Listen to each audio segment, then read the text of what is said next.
Bismillahirrahmanirrahim. Assalamualaikum warahmatullahi wabarakatuh. Alhamdulillah.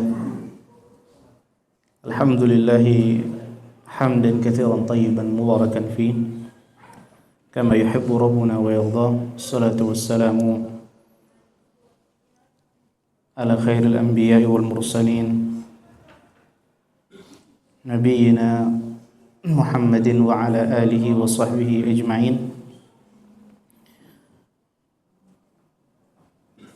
Asyhadu an la ilaha illallah wahdahu la syarika lah wa asyhadu anna Muhammadan abduhu wa rasuluhu la nabiyya wa la rasula ba'da, amma ba'd.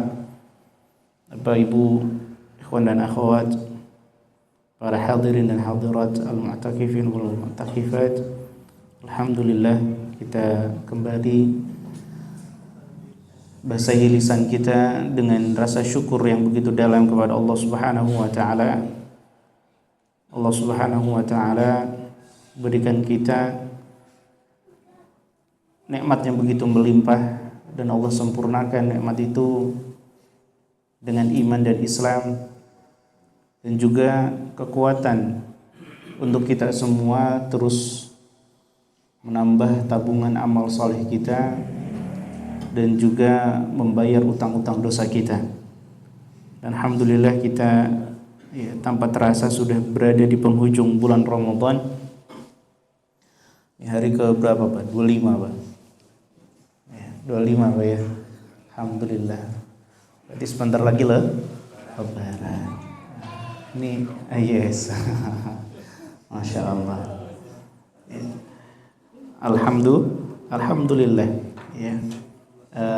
Di satu sisi mungkin kita senang ya karena sebentar lagi Lebaran, tapi di sisi yang lain kita juga sedih ya karena bulan Ramadan sudah mau selesai. Nah, tentu kebahagiaan kita mendekati bulan habisnya bulan Ramadan ini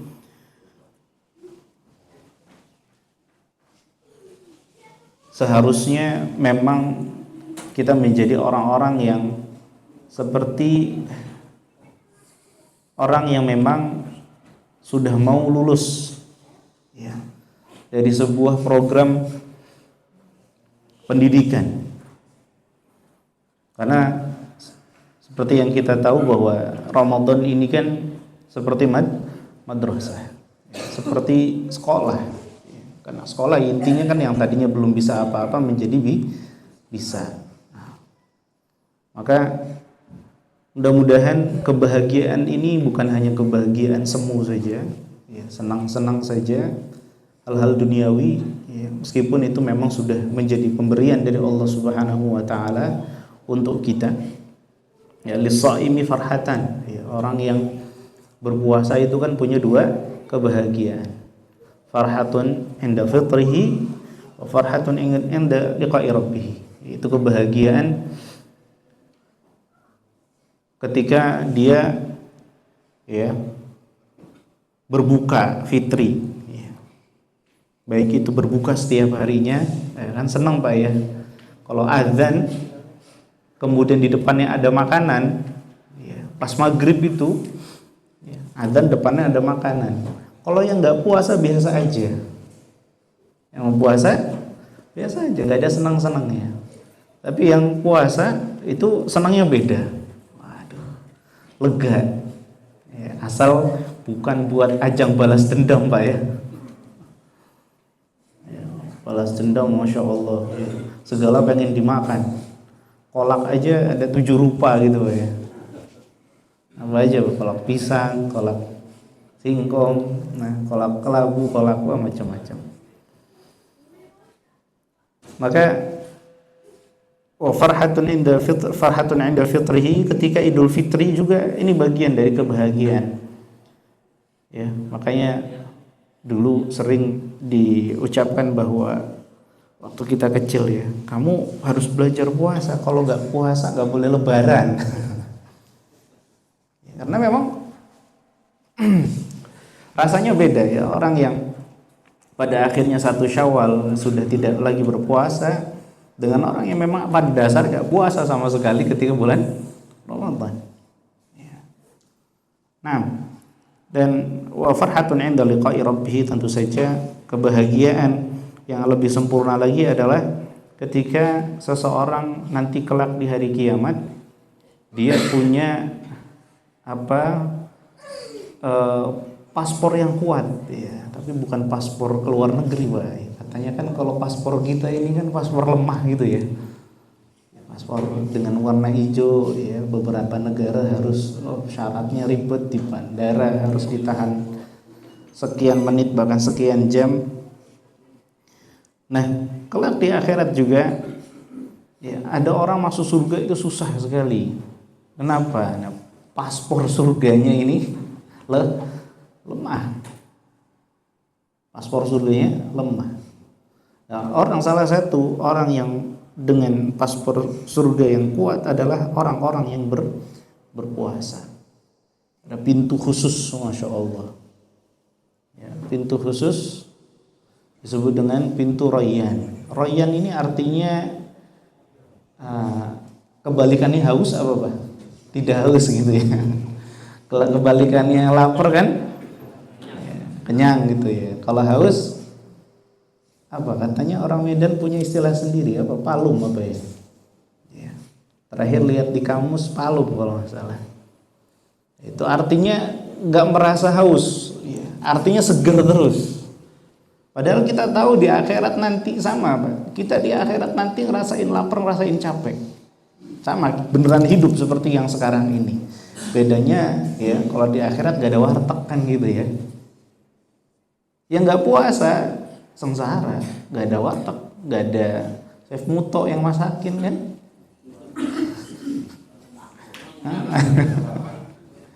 Gak ada. Ya. Yang santai siapa? Yang seger tetap seger meskipun panas-panas dan lain sebagainya. Orang-orang berpuasa justru. Mereka pintu khusus dipanggil, nggak ada yang boleh lewat pintu itu kecuali orang-orang berpuasa saja. Masya Allah. Dan ini buah dari Ramadan tentu saja. Seperti yang sudah pernah kita sampaikan di mungkin pertemuan sebelumnya, bahwa tujuan untuk puasa itu, puasa kita ngapain? Subhanallah, ternyata tujuannya luar biasa sekali, yaitu la'allakum tattaqun. Intinya adalah supaya kita bertakwa. Bertakwa, ya. Artinya kan kita hati-hati dalam menjalani hidup.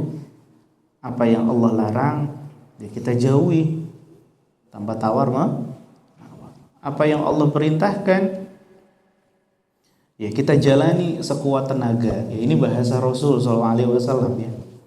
Urusan perintah kita lakukan sekuat tenaga,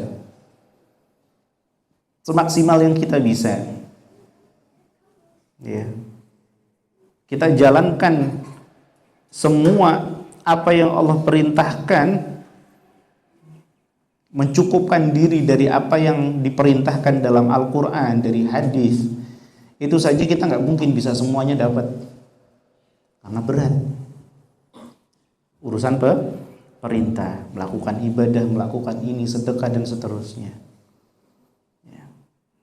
Tanpa perlu ditambah-tambahi, tanpa perlu dikurang-kurangi. Tapi kalau urusan kurang-kurangi, kita nggak usah dilarang ngurangin juga, kita pasti ya kurang sendiri, Pak, ya.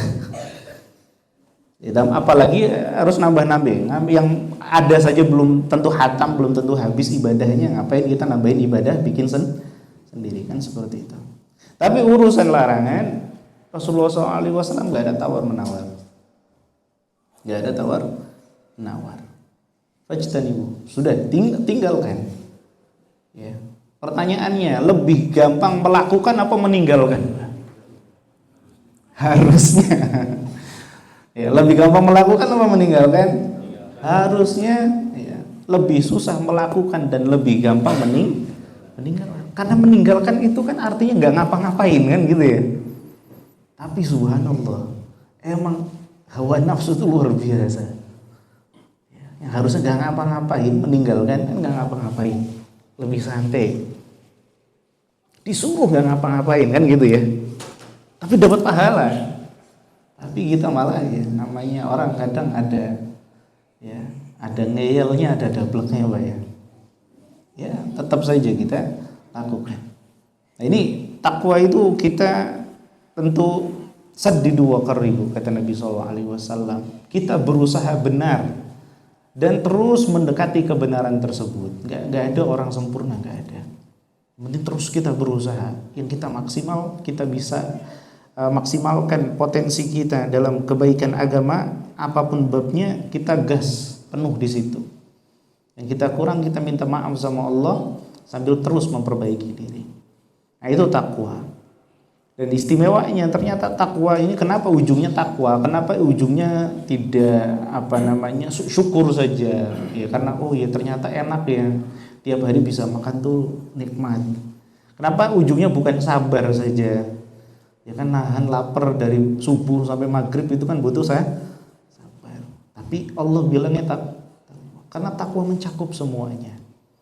Dan sekali lagi karena takwa adalah ya syarat utama seseorang ya bisa masuk surga.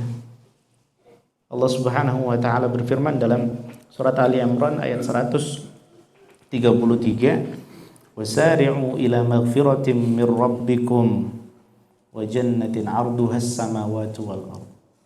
Ayo balapan. Nah, ternyata Allah Subhanahu wa taala perintahkan kita disuruh balapan. Kemana? Ila maghfirah. Yang pertama adalah maghfirah dulu. Apa itu maghfirah? Diampuni. Tak manusia itu tanpa ada niat berbuat dosa, dosanya itu sudah, Masya Allah, segudang. Apalagi ya, yang memang sengaja berdosa. Apalagi subhanallah, ini saya pengalaman pribadi. Dulu masih suka naik kereta listrik KRL ya. KRL. Namanya KRL, orang macam-macam, Pak. Ngobrol sana ngobrol sini. Ya, waktu itu ada 2 orang lagi ngobrol. Kayaknya dari Bogor ke Jakarta kayaknya, kalau saya tidak salah ingat. Ngobrol ya, dua-duanya laki-laki. Terus yang satunya ini, temennya ini ngajakin, yuk ini kita nanti janjian yuk, ngapain ini, kita ada acara gini. Acaranya acara parah ya, pokoknya happy lah intinya. Terus temennya nolak, nggak mau dosa tahu. Masya Allah ya, masih ada rasa takutnya. Bagus, ini namanya takwa. Rasa takut itu namanya takwa.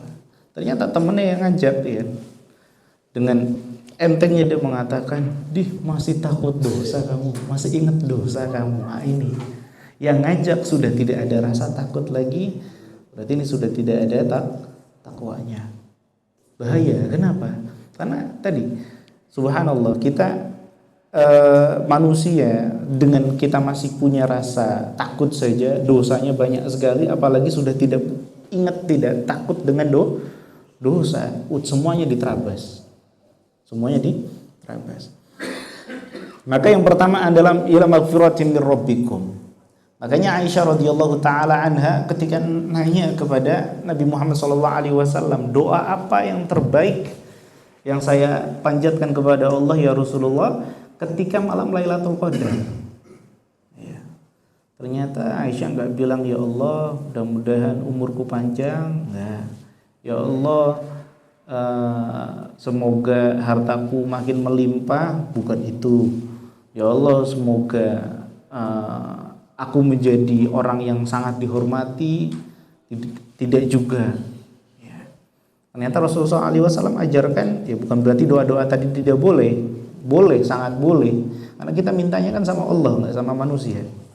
Tapi ternyata Nabi SAW minta Aisyah radhiyallahu taala anha fokus satu doa, Allahumma innaka afuwun tuhibbul afwa fa'fu anni. Ya Allah, Engkau adalah zat yang maha pemaaf. Kau suka kasih maaf. Ya Allah, maafkanlah aku. Masya Allah.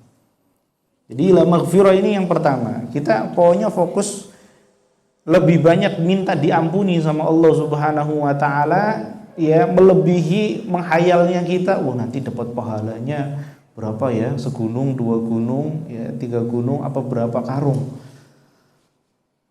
Kenapa? Karena kalau kita fokusnya ke situ, nanti kita merasa ujub, bangga diri, nih sudah selesai puasanya, tarawehnya nggak pernah bolong, sedekahnya sudah jutaan, miliaran. Nanti mikirnya seperti itu. Makanya fokusnya adalah semoga amal soleh ini pun membuat kita makin mudah dimaafkan oleh Allah Subhanahu wa taala. Maka ayatnya mengatakan wasari'u ila magfiratin mir rabbikum. Ayo kita segera cepat-cepat, karena kita nggak tahu umur kita. Baru setelah itu kalau kita sudah diampuni sama Allah Subhanahu wa taala, ya Allah Maha Murah. Berapapun amal soleh kita, maka itu bisa mengantarkan kita ke surga, wa jannatin, baru ke surga. Arduhas samawati wal ard, yang luasnya seluas langit dan bumi. Masya Allah, seluas langit dan bumi. Itu luas yang sampai sekarang para ilmuwan juga nggak tahu ujungnya langit dan bumi itu sebelah mana, nggak tahu ujungnya. Ya, kalau bumi ya sudah bumi kan ya. Tapi nggak cuma bumi saja, sampai langitnya. Yang kita lihat,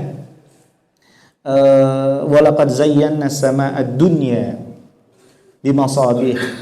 Kami telah menghiasi langit dunia dengan bintang-bintang. Jadi langit yang masih terlihat oleh kita adalah langit dunia, langit nomor 1. Sedangkan langit masih ada 7 lapis lagi. Padahal langit dunia saja, ya, itu kata para ilmuwan itu untuk sampai ke keluar galaksi saja, itu bumi kan ada di tata surya. Ternyata tata surya kita itu hanya debu dari banyaknya solar system, ya, yang ada di galaksi kita Bima Sakti yang begitu besar dan luas. Dan ternyata galaksi Bima Sakti itu cuma debu, di antara debu-debu galaksi yang ada bertebaran di alam semesta. Gak ada ujungnya, luas sekali. Makanya ya, kalau seandainya ada yang bilang kalau mau liburan keliling Indonesia seumur hidup gak bisa hatam, gak bisa hatam. Kalau orang dikasih surga luasnya langit dan bumi, umurnya dikasih batas, kira-kira hatam gak surganya? Keliling gitu bisa nikmatin? Gak bisa. Makanya abadi, bisa nikmati semua ya, karena kalau nggak bisa ya nggak habis, nggak selesai. Nah, arduhas samawati wal ard. Bahkan di hadits yang lain, orang yang paling minimalis amal solehnya, ya, orang yang paling, ya, istilahnya susah sekali ninggalin maksiat saking udah kecanduannya, tapi dia tulus ikhlas pengen sebenarnya dimaafkan oleh Allah, ya. Dia menyesal, setiap kali dosa itu nyesel terus. Maka Allah Subhanahu wa taala Allah masukkan dia ke dalam surga, terakhir kali keluar dari neraka, terakhir kali juga masuk surga. Ternyata dikasih, ya, 1 dunia ditambah lagi bonusnya 10 dunia. Ya, 1 alam semesta ditambah 10 alam semesta, berarti berapa? 11 dunia. Wallah, luar biasa, ya, luar biasa, masya Allah. Ini yang Allah Subhanahu wa ta'ala janjikan kepada kita, ini bukan barang murah, sangat mahal sekali. Maka harusnya kita yang ada iman sekecil apapun itu ada pada dada kita, ya, tidak bisa mengecilkan apa itu surga. Harus bagaimanapun caranya, pokoknya harus dapat surga. Ternyata ya, surga itu tidak bisa sembarangan orang memasukinya. Uiddat lil muttaqin. Hanya disiapkan kepada orang-orang yang bertakwa. Ini syarat mutlak masuk surga, orang bertakwa. Nah, pertanyaannya, ini pertanyaan sangat mendasar sekali. Nah, yang merasa dirinya bertakwa boleh angkat tangan. Masya Allah. Ini pertanyaan yang hanya kita saja yang bisa menjawabnya. Apakah kita termasuk orang yang bertakwa atau tidak? Nah, ini kan pertanyaan berat ini. Sudah pantaskah kita disebut orang yang bertakwa sehingga pantas masuk surga? Nah, ini urusannya untuk diri kita dulu, untuk diri kita. Nggak perlu, wah itu orangnya kok kayak gini, nggak bertakwa, nggak layak masuk surga. Nggak ada. Vonis masuk surga nggak masuk surga, secara individu itu dilarang. Kita seorang muslim itu dilarang memvonis si A masuk surga, si B masuk surga. Nggak boleh. Kita nggak tahu akhir hidup seseorang. Bahkan sekalipun orang yang meninggal dalam pertempuran membela agama Islam, kita pun tidak bisa mengatakan dia masuk surga. Ada di zaman Nabi SAW kan begitu. Oh itu mati syahid itu. Para sahabat langsung senang hebat, bangga dan terharu lah. Ada salah seorang berperang begitu beraninya melawan musuh, kemudian ini syahid ini, mati syahid. Kata Nabi, apain mati syahid itu kan? Matinya masuk neraka itu. Nabi dapat wahyu, beliau tahu, tapi ini buat pelajaran bagi umat. Ternyata orang yang tidak semua orang yang meninggal mati dalam pertempuran melawan musuh itu mati syahid juga. Kayak kita tidak ada hak sedikit pun untuk kita mengatakan si A masuk surga atau nggak bisa masuk surga.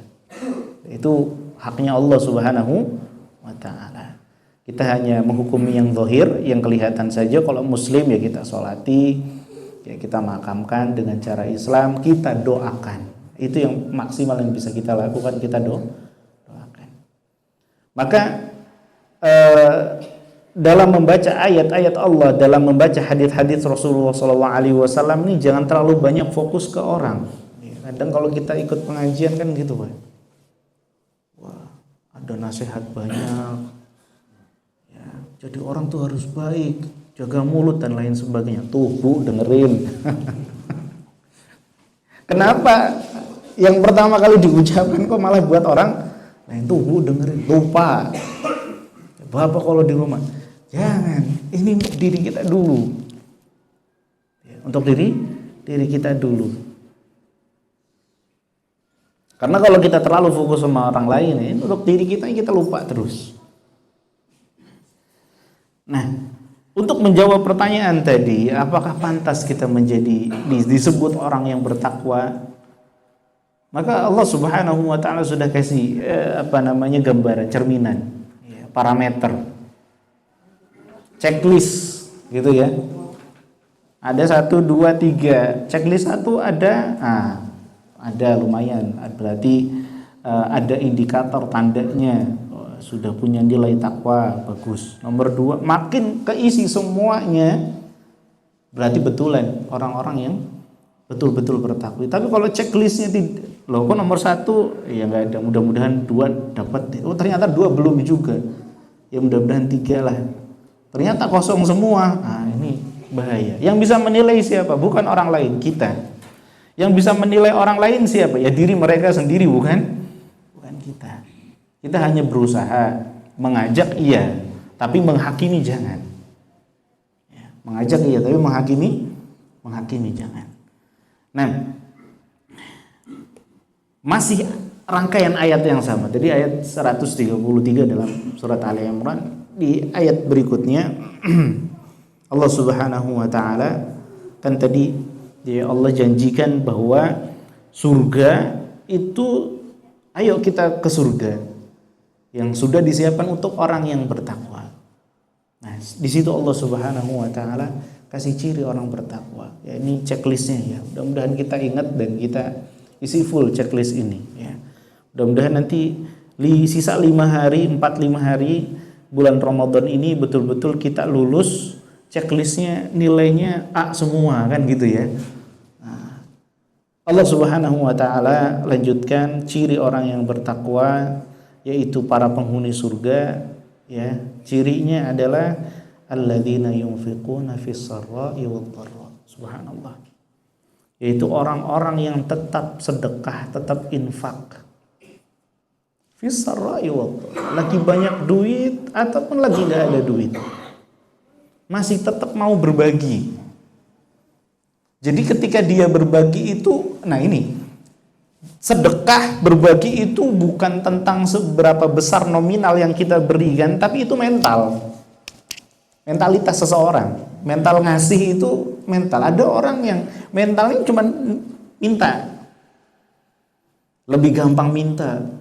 Kamu bagi dong, bagi dong. Kemarin kan aku habis ngasih kamu, aku sekarang minta dong. Nah, ini mental minta. Muslim harusnya mentalnya ngasih, mental kaya. Karena anak kita ini harus ditempa punya mental tuh mental kaya, bisa ngasih. Fisarra'i wad dharra, ini luar biasa. Kalau ketika lagi banyak itu hal yang wajar, orang ngasih ketika lagi lapang itu wajar. Tapi ketika lagi sulit, masya Allah. Jangan pernah kita merasa malu ketika kita memberi sedikit. Ya. Tromol muter pencelengan gitu ya. Sebelah masuk hijau, sebelahnya lagi biru. Ya kan? Pas ngerokok kocek, wah duitnya abu-abu semua. Apa-apa, masuk. Meskipun abu-abunya bukan kotak, bulat Pak. Receh gitu ya. Receh, bismillah. Dulu ingat ketika waktu di pesantren itu, kami santri-santri itu ada yang punya duit 100-500 perak ke kantin beli jajan kecil Pak, snack kecil. Buat makan orang satu tuh nggak kenyang. Ya, beli, kumpulin teman-teman 5-6 orang makan bareng.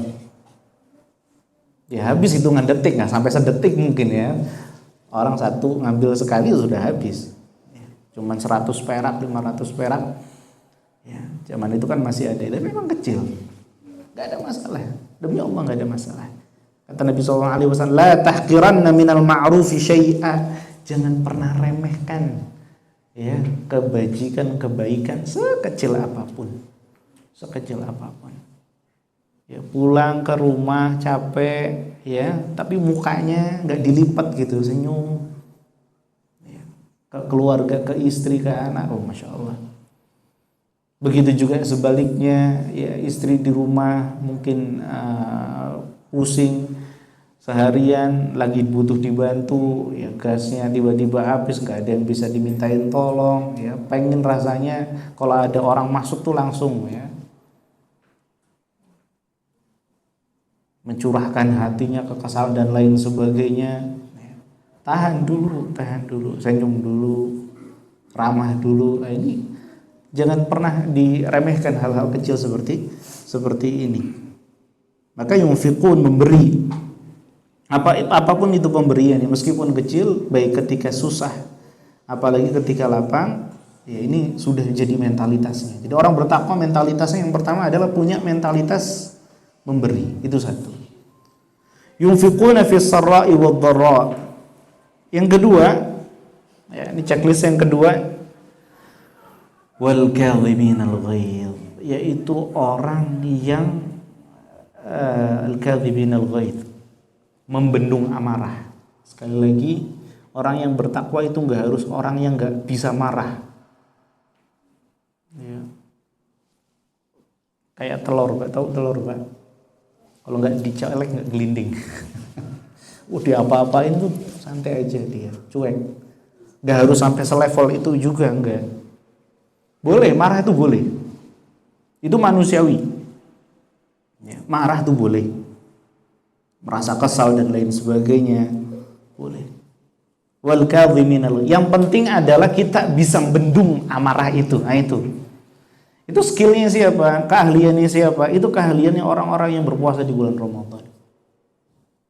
Karena dia ingat kalau misalnya puasa marah teriak-teriak, puasanya rusak. Ketika dia ada pemicu-pemicu marah itu datang ketika dia puasa, dia tahan. Ya, para peneliti ya psikologi terkait dengan perilaku manusia itu mengatakan bahwa pembiasaan atau kebiasaan manusia itu bisa dibentuk dalam waktu 21 hari. Ya, 3 pekan Pak ya, 21 hari. Ya Ramadan berapa Pak? Minimal 29, berarti kan lebih. Harusnya terbentuk. Ketika ada pemicu marah, dia langsung tahan. Jadi bukan ketika marah dia nggak ngomong tapi kakinya nendang-nendang kan gitu ya. Nggak marah, dia nggak teriak-teriak memang ya. Tapi tangan kalau megang sesuatu, naruhnya itu nggak bisa begini Pak. Nggak bisa, mesti dilempar, dilepas begitu saja. Wal kadhiminal ghaidh. Wah ini luar biasa. Karena subhanallah, amarah itu segala hal yang membahayakan ya, dalam kehidupan kita berinteraksi dengan satu manusia ke manusia lain, bahkan makin besar ya kan, lingkupnya akan lebih besar juga bahayanya. Misalnya yang marah adalah, yang saling marahan adalah dua kepala negara. Kalau antar manusia yang terdampak kan 2 orang itu saja Pak. Ya. Tapi kalau antar negara yang terjadi apa? Perang. Mulainya dari mana? Kesal, marah. Maka wal kadhiminal ghaidh ini adalah ciri orang ya, penghuni surga yang lulus ya pada madrasah Ramadan. Wal kadhiminal ghaidh, orang yang tahan marah. Cirinya apa? Orang yang tahan marah gak gampang naik nadanya, gak gampang naik, ditahan betul-betul. Jadi dia betul bisa menguasai dirinya. Ketika pemicu itu datang, dia mencoba stabil, tetap stabil. Dia masih bisa mengontrol itu semua, mengendalikan situasi. Wal kadhibin al ghaidh. Ya ini buat kita bapak-bapak ataupun buat ibu-ibu juga. Karena subhanallah, al-kadhimin al-ghaidh itu nampaknya seperti termos Pak.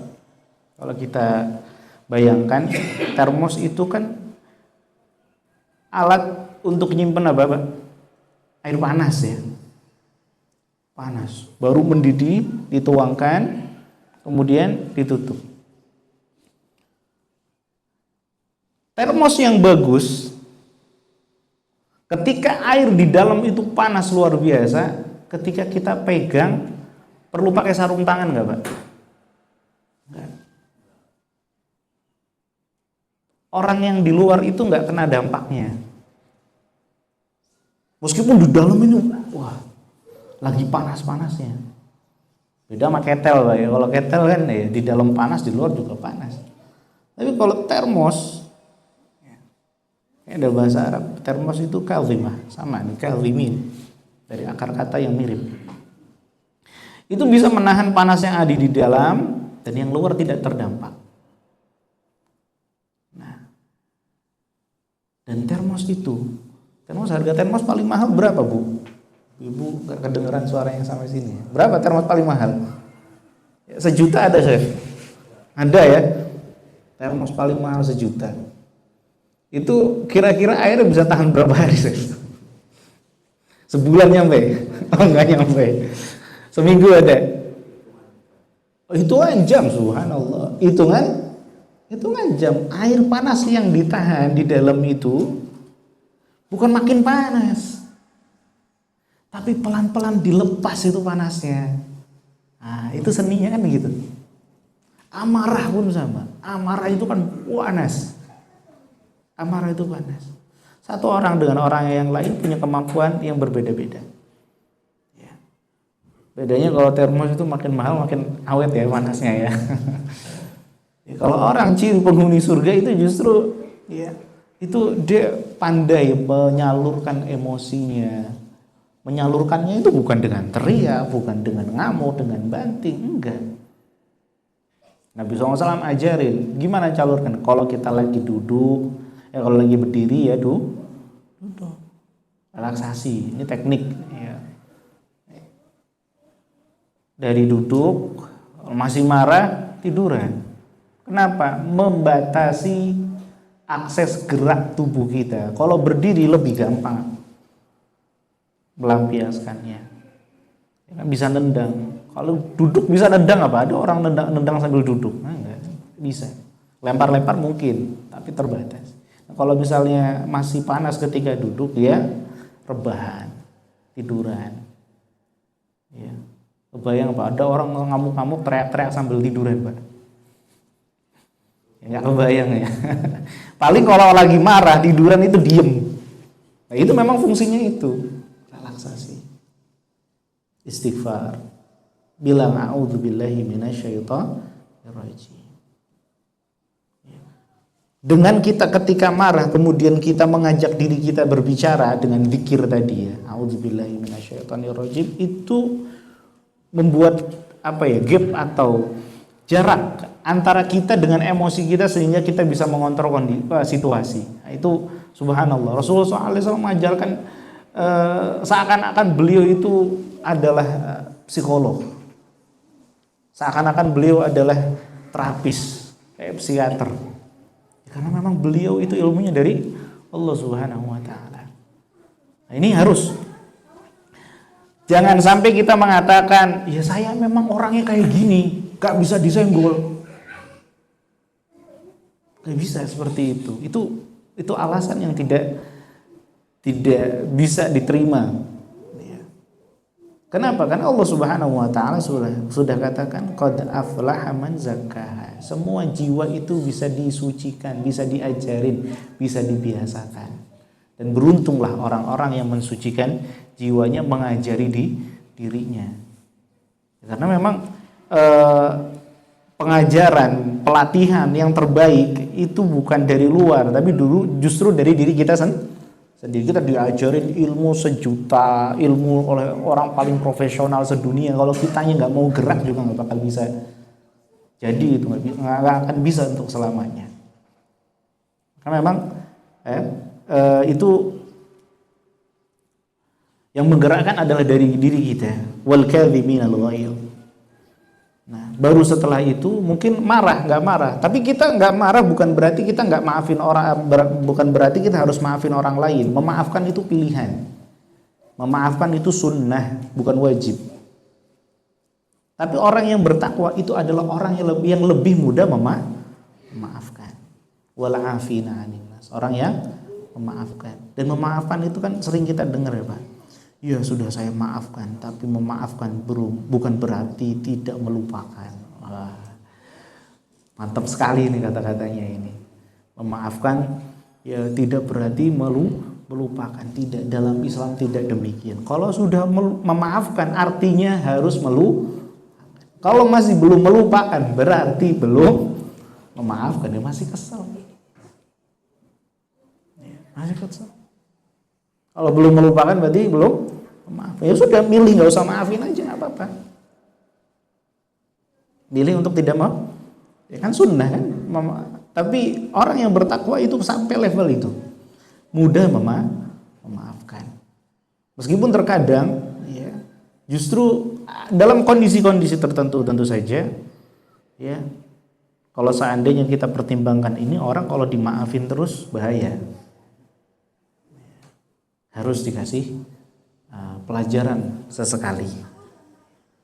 Maka di situ boleh membalas, ya, untuk pertimbangan maslahat yang lebih baik, itu justru lebih afdol dibanding memaafkan.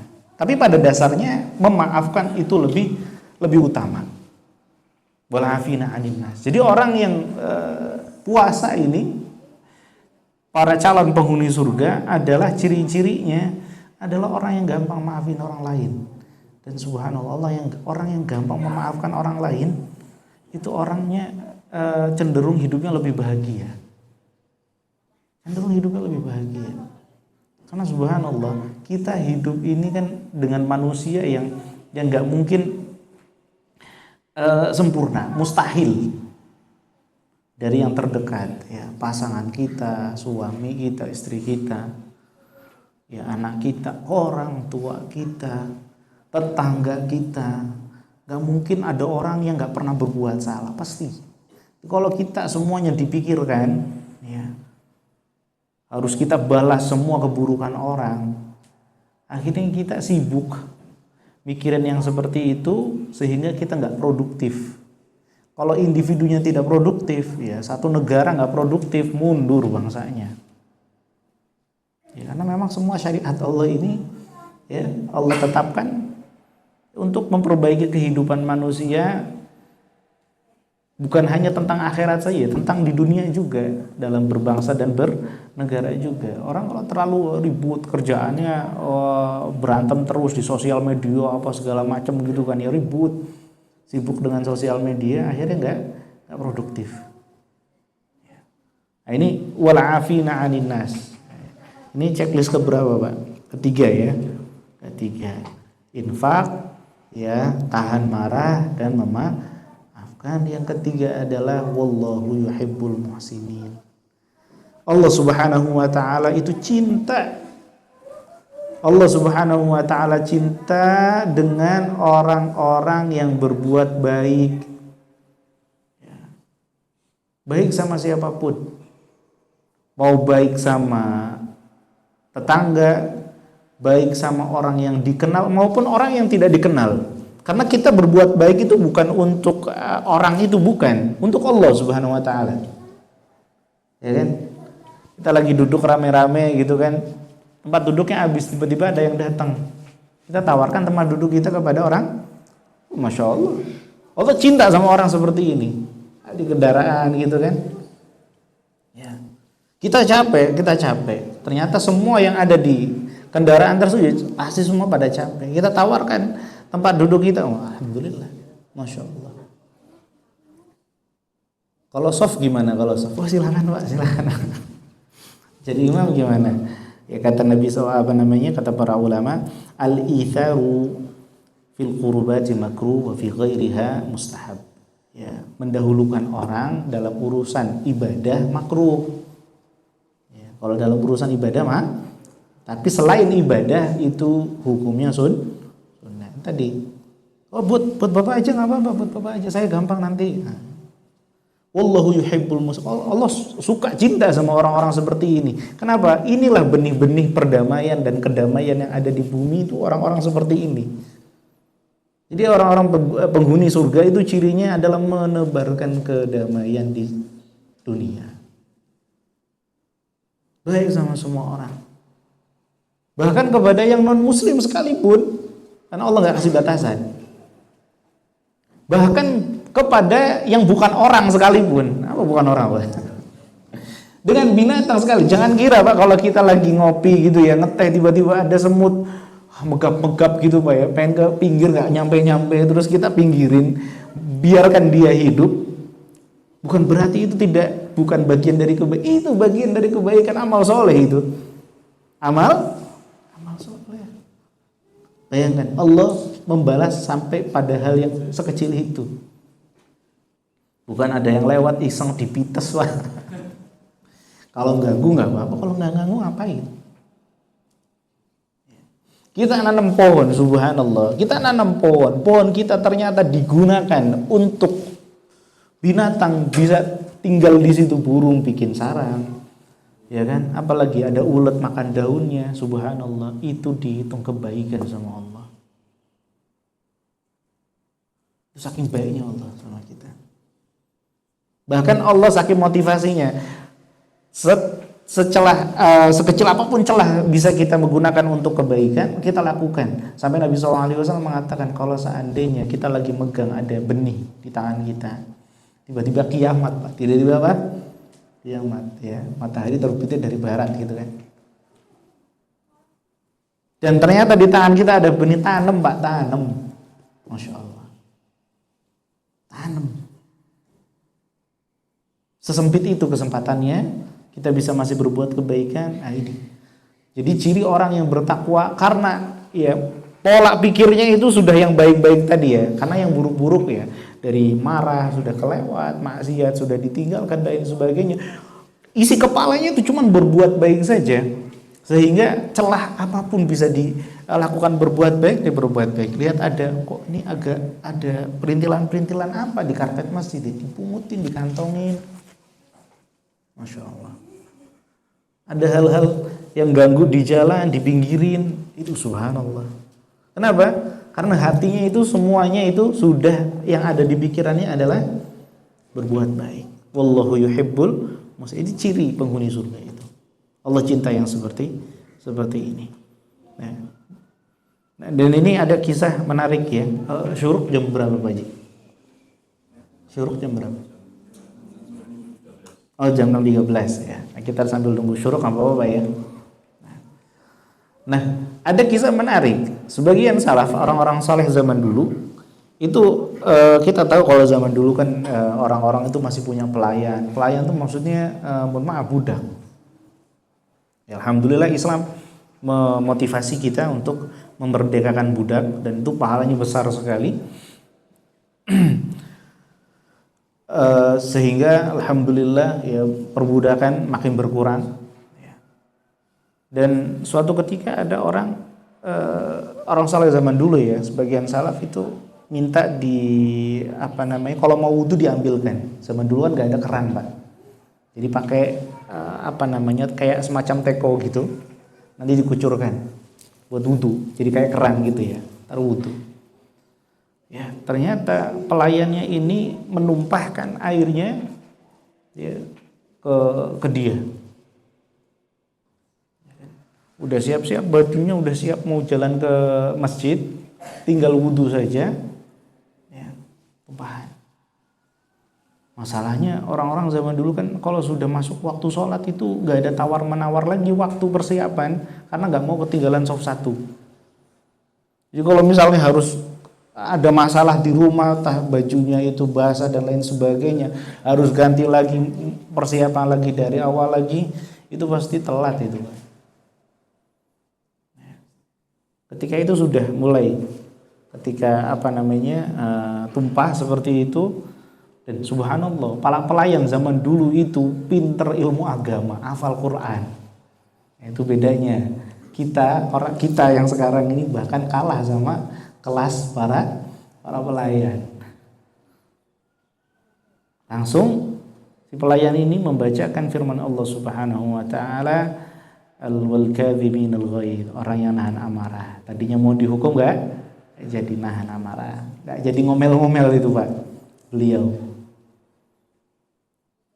Wal afina 'anil nas.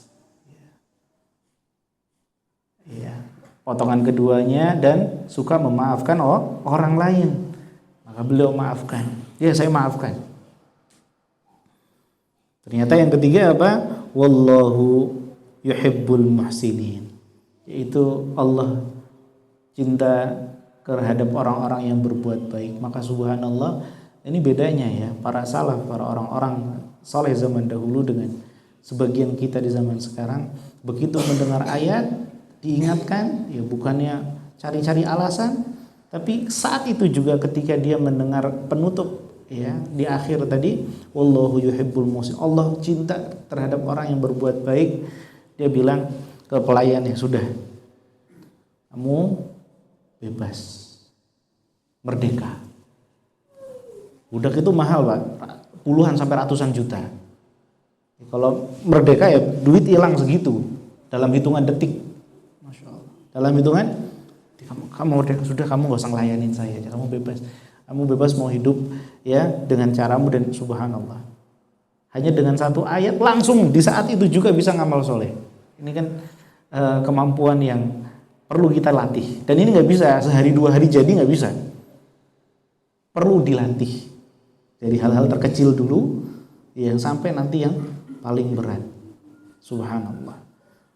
Di ayat terakhir, ya, tadi infak, menahan marah, memaafkan, dan selalu berpikir positif, berbuat baik. Ya. Nah ini ciri berikutnya. Karena orang bertakwa itu bukan orang yang tanpa dosa, Ciri penghuni surga itu bukan orang yang nggak ada dosanya sama sekali, bukan. Tapi cirinya adalah walladzina idza fa'alu fahisyatan. Kalau mereka melakukan perbuatan keji, berdosa, bermaksiat dengan matanya, dengan lisannya, dengan telinganya, tangannya, ya kakinya, dia gunakan untuk nyakitin orang lain, dia gunakan untuk bermaksiat kepada Allah Subhanahu wa taala. Setiap kali melakukan hal tersebut, au dzalamu anfusahum, bahasa lainnya adalah menzolimi, menganiaya diri sendiri.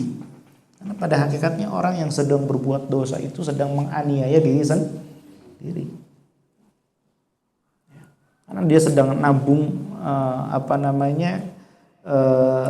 azab baru nanti di akhirat, waliyadzubillah.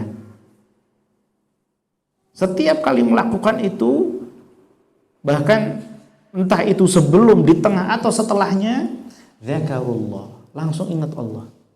Astagfirullah, kok saya gini ya? Nyesal langsung. Dia langsung ingat Allah. Dia langsung tiba-tiba hatinya merasa berat gitu loh. Udah nyekek lehernya botol gitu kan ya. Sudah mau nyuntik gitu kan ya istilahnya. Astagfirullah. Sudah ngomong sedikit lagi ambil proyek haram misalnya. Astagfirullah.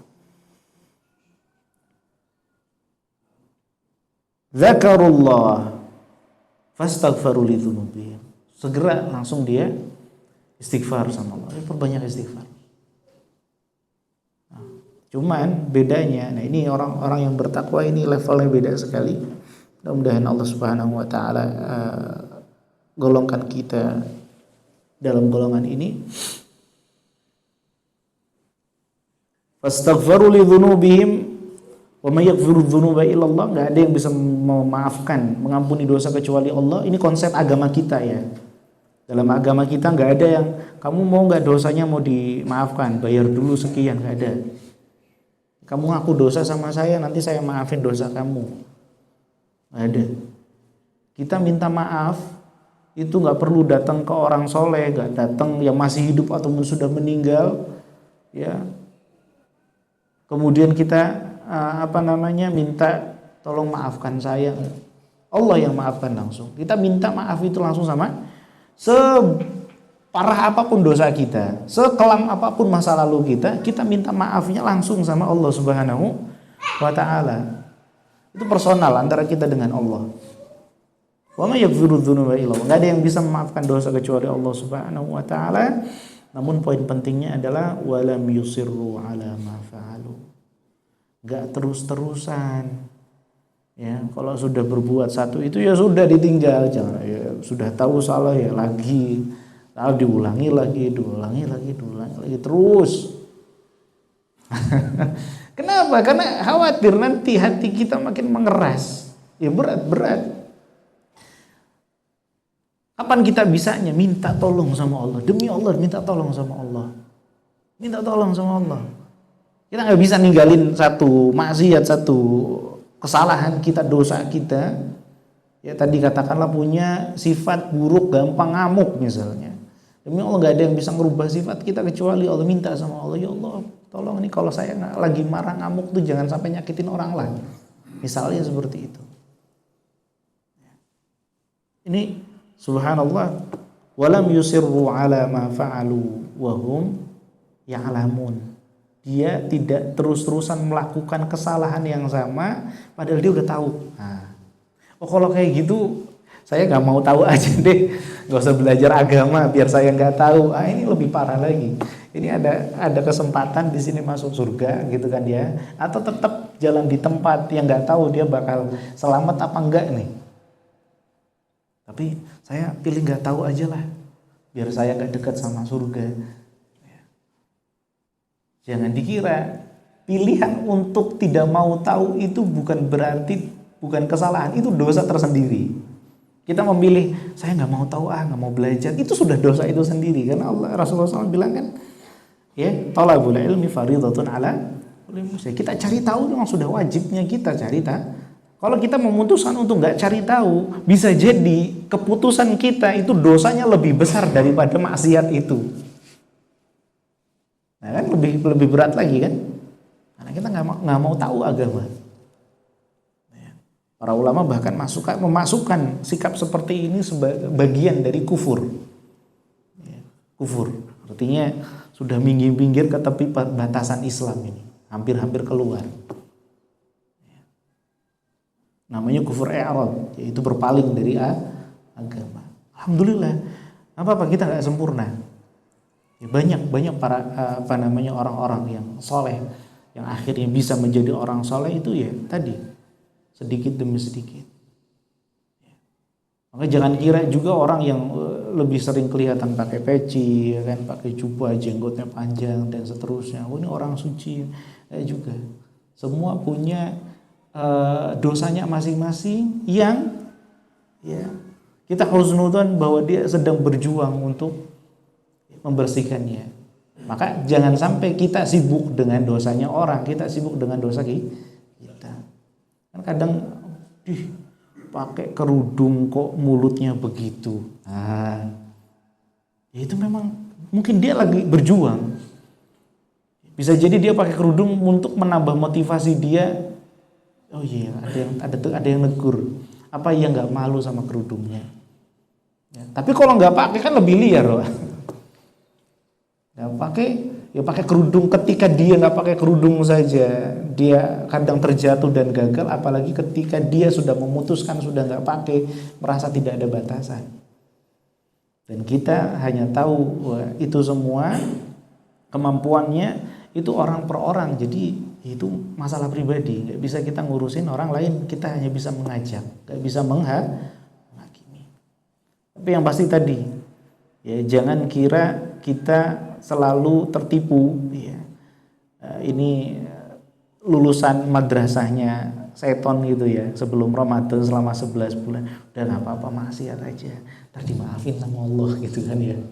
Ini kan 11 bulan diajarin sama siapa? Sama setan, sama iblis kan gitu ya. Harusnya bisa dihapus ini sebulan paling enggak kan. Ya pertahanlah, bismillah. Kita tinggal waliyadzubillah, maksiat rutinan kita ya, sepekan ya, alhamdulillah terjatuh lagi, ya Allah maafin ya Allah. Tapi nanti 2 pekan, maafin ya Allah. Ternyata paling enggak seperti itu kan, ada progres, ada sampai-sampai kita bisa meninggalkan semuanya secara totalitas. Nah, ini penting ya untuk kita bisa mengisi checklist ini ya, apakah kita layak menjadi penghuni surga ya. Yang pertama adalah tentu saja kita ya bisa dapat ini dengan tadi ya, betul-betul menghayati, memaknai puasa kita ya, punya mental memberi ya, baik dalam keadaan senang ataupun susah. Kemudian ya nggak gampang marah, kalaupun marah nggak dilampiaskan, memaafkan orang. Ketiga itu ya. Kemudian keempat ya, selalu berbuat baik sama orang. Jadi orang tuh orang yang baik ya, dan selalu takut dosa, langsung istighfar ya. Dia selalu melihat, kata Ibnu Mas'ud, seorang mukmin itu melihat dosa itu seakan-akan gunung siap jatuh ke atas dia. Itu sudah di atas dia, takut. Maka ya Allah, astagfirullah, geser gunungnya. Astagfirullah, geser. Nah, sampai banyak istighfarnya, gunungnya menjauh. Tapi orang yang munafik, dia menganggap dosa itu seperti apa? Ya, ini checklist yang kelima ya tentang dosa ya. Seperti lalat ya, hinggap di hidungnya ya, dia kibaskan tangannya, lalu ya lalatnya datang lagi. Ya santai gitu ya. Melakukan, merasa terganggu sedikit, tapi ya cuman pada saat itu saja ya, gak dipertahankan, merasa bersalahnya itu tidak dipertahankan. Ini bahaya, kalau level dosanya lebih tinggi lebih bahaya. Bunuh orang misalnya, waduh merasa berdosa, besoknya lagi merasa biasa lagi, bunuh orang lagi, ini kan ngeri. Nyolong sendal misalnya, ya kan, waduh nyesel tapi sendalnya masih, ini lebih bahaya lagi kalau terkait dosanya, apalagi berkaitan dengan hak orang lain. Hadza wa sallallahu ala nabiyyina Muhammad wa ala alihi washabihi ajmain. Ya, sudah syuruk berarti 6.13 ya. Alhamdulillah. Mudah-mudahan ya kita memohon kepada Allah Subhanahu wa taala, semoga Allah Subhanahu wa taala golongkan kita menjadi para calon penghuni surga. Tapi calon yang jadi Pak ya, jangan calon yang nggak jadi. Insyaallah kita ya, semoga Allah perkenanan kita menjadi penghuni surga, kita dan keluarga kita, orang-orang tercinta kita dan kaum muslimin. Dan semoga Allah Subhanahu wa taala berikan kita umur yang panjang, kesehatan yang baik, rezeki yang melimpah berkah, dan juga ketakwaan pada diri kita. Amin ya rabbal alamin. Hadza wa sallallahu ala nabiyina Muhammad wa ala alihi washabihi ajmain. Kita tutup, subhanakallahumma wa bihamdika asyhadu an la ilaha illa anta astaghfiruka wa atubu ilaik. Syukran lakum wa afu minkum. Assalamualaikum warahmatullahi wabarakatuh.